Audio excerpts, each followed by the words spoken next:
Education सां मिली भगत करे जम्मू शाह मलूल खोले करे असांजो बिच सॼो वेझारो ॿुधे छॾियईं। अगरि ज़मीन बि पाणी में भरिजी वियो आहे असां लुमी लाइ तयारु न आहियूं। असांजे सैलाब में जी नाज़रीन, ठुल शहर खां अवां सां ख़बर शेयर करे आहियूं। ॻोठ अब्दुल्ला खोसो जे रहवासी आबादगारनि ऐं हारिन अब्दुल्ला खोसो, उबैदुल्ला खोसो, हिदायतुल्ला खोसो ऐं ॿियनि प्रेस क्लब ॻणी हसन पहुची एहतजाजी मुज़ाहिरो कंदे दाहींदे चयो आहे त बांसरनि मोहम्मद बख़्श खोसो आबाशी अमलदारनि जी मिली भगत सां जंगू शाख में 1 फुट जो गैर क़ानूनी पाइप पूरे ॾींहुं राति पाणी हलाए असांजो लखें रुपयनि जो पोखियल सारियालू बेजारो ऐं ज़रई ज़मीन ॿोड़े नुक़सानु करे छॾियो आहे।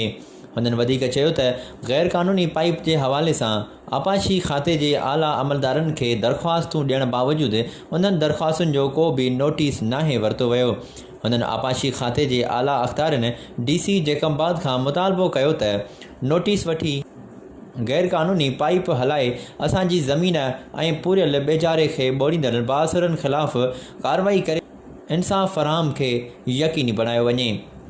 रिपोर्ट करे रहियो हो मोहम्मद सिद्दीक़ खोसो, ठुल शहर खां। वधीक तफ़सीली ख़बरुनि लाइ ॾिसंदा रहो जुस्तजू न्यूज़ ऐं असांजे फेसबुक पेज जुस्तजू न्यूज़ खे लाइक करणु न विसारींदा।